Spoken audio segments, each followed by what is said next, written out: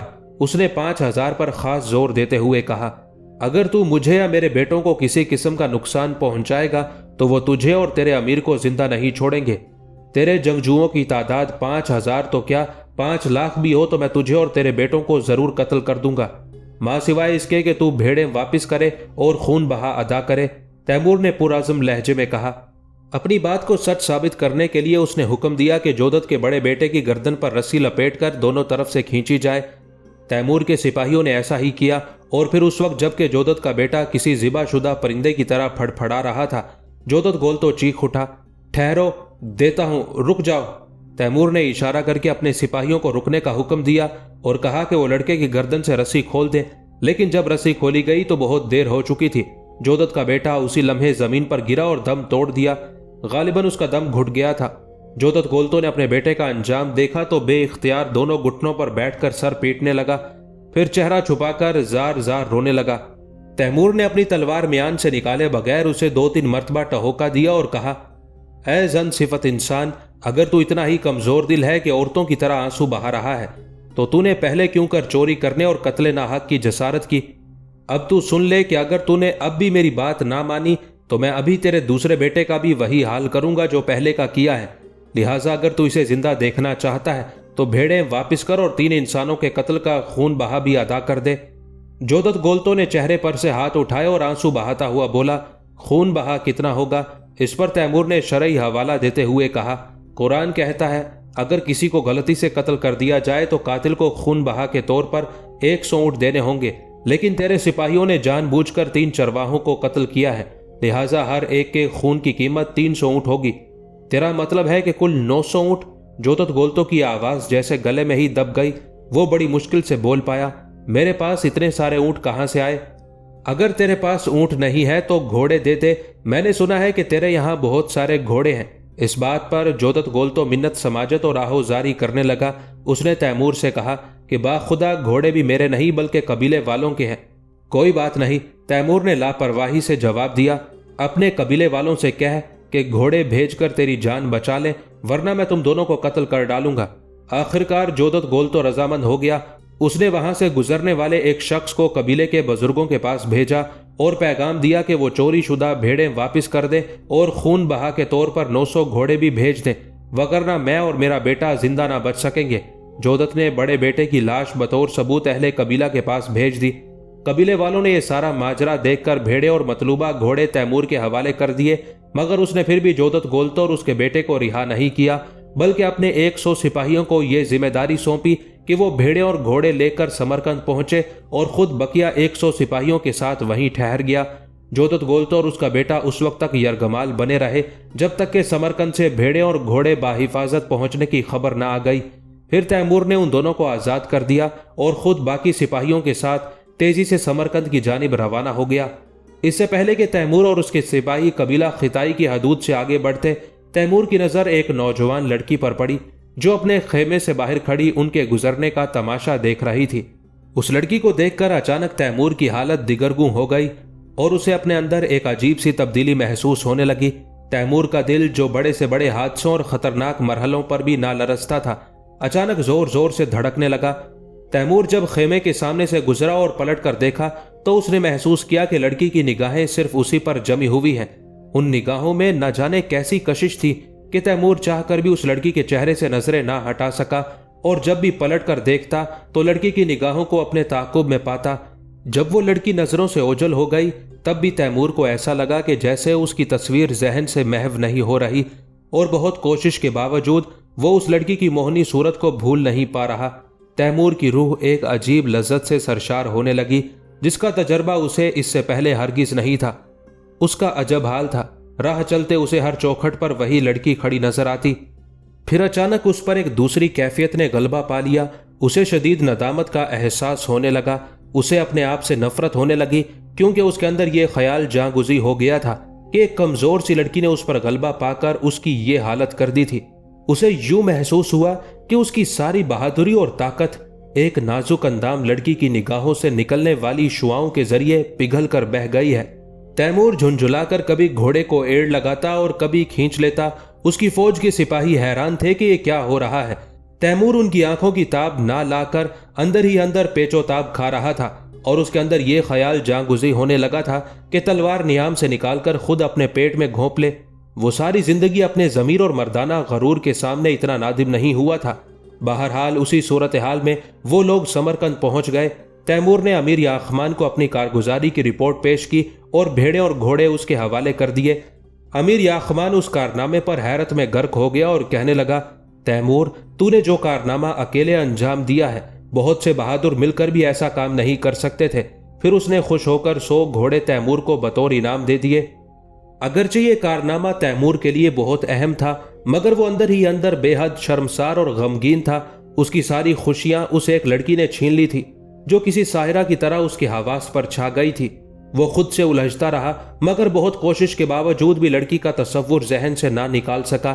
آخر کار اس نے اہل خانہ سے ملاقات کے بہانے امیر یاخمان سے چھٹی کی درخواست کی اور سوچا کہ اس مسئلے کا حل اپنے استاد عبداللہ قطب سے دریافت کرے گا۔ امیر یاخمان نے تیمور کی درخواست باخوشی منظور کر لی اور وہ کیش پہنچ کر سیدھا اپنے استاد عبداللہ قطب کی خدمت میں حاضر ہو گیا۔ عبداللہ قطب اسے دیکھ کر بہت خوش ہوئے اور کہنے لگے، ماشاءاللہ، دیکھتا ہوں اب میرا شاگرد ایک گبرو مرد میں تبدیل ہو چکا ہے۔ مگر تیمور نے افسردہ چہرے کے ساتھ کہا، استاد محترم، یہ گبرو مرد ایک ناکارہ انسان ہے اور کسی بچے کے برابر بھی طاقت نہیں رکھتا۔ میں آپ کو یہ بتانے آیا تھا کہ میں اپنے ضمیر کے ہاتھوں نادم ہو کر خودکشی کرنے کا سوچ رہا ہوں۔ عبداللہ قطب حیران ہوئے اور تیمور سے اصل واقعہ دریافت کیا۔ تیمور نے سارا ماجرا کہہ سنایا، جس پر عبداللہ قطب کچھ دیر مسکراتے رہے اور پھر نصیحت کے انداز میں کہنے لگے، بیٹے، تم اپنے اندر یہ جو تبدیلی محسوس کر رہے ہو، دراصل یہ وہ کیفیت ہے جو اللہ تعالیٰ ہر جوان لڑکے اور لڑکی کے اندر ایک خاص مقصد کے تحت پیدا کرتا ہے، تاکہ وہ ازدواجی بندھن میں بندھنے کے لیے آمادہ ہو جائیں اور نسل انسانی کو آگے بڑھائیں۔ اگر یہ کیفیت پیدا نہ ہو تو کوئی مرد کسی عورت میں دلچسپی نہ لے اور کوئی عورت بھی کسی مرد کو آنکھ اٹھا کر نہ دیکھے۔ اس طرح قدرت کا نظام معطل ہو کر رہ جائے گا اور نسل انسانی میں اضافہ ممکن نہ ہو سکے گا۔